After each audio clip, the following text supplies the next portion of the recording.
On the other hand, preferences come from our successes. Let's talk about preferences. So in Musashi's Book of Five Rings, preferences are one of those foundational principles that he mentions a few times, and it's one of the things that applies very broadly that people can utilize in a lot of different subjects. So I thought today it would just be interesting to talk about where preferences come from, because just saying not to have preferences is fine, but I think if we want to understand the utility of that, we can explore that a little further. Now, in the text, Musashi basically encourages his reader to disassociate from preferences, and he says it in a few different places, but just one of the quotes to give it some context is, "It is wrong for either a general or a soldier to have a preference for one thing and to dislike another." So in Musashi's time, I feel like his idea of preferences was fairly straightforward and fairly simple. There were a few things that he was specifically concerned about that dealt with the life of a warrior, and he felt like a swordsman should have a broad skill base and stick to what he called the way, and to be able to rely on their own strength in the way to overcome opponents, and not to rely on anything that he would consider gimmicky. Now, for us today, if we're looking at that both from kind of just a daily life standpoint, or even from a martial standpoint, things are a lot more complicated today. We have a wide variety of things we can have preferences for, and I think sometimes preferences can be fairly benign. They can not be harmful, and sometimes they can be really bad.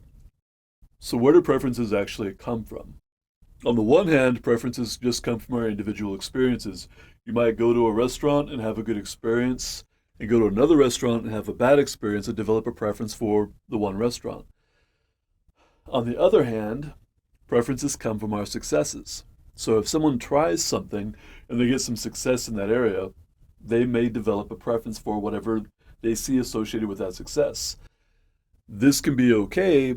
It can also be a little problematic.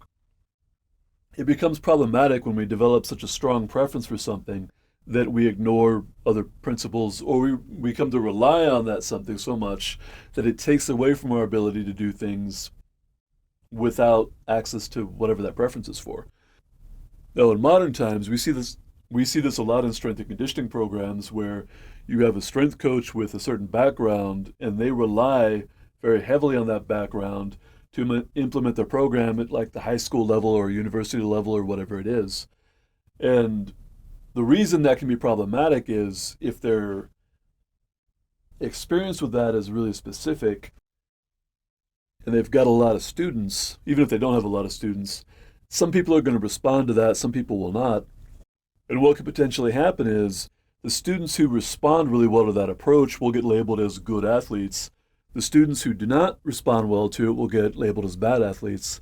Similar thing in any martial discipline. You might have someone in a particular style who's really focused on a real particular technique or a reach advantage for that matter, and it's going to work for some people, it may not work for others. So while there's some definite utility to the statement, don't have a preference for things, I think understanding where preferences come from can be very helpful, either for your own, whatever you're interested in, or maybe you have kids in an athletic program or anything. I mean, this applies to any subject. You can apply this to carpentry, you can apply it to blacksmithing, you can apply it to martial arts. It doesn't matter what the subject is.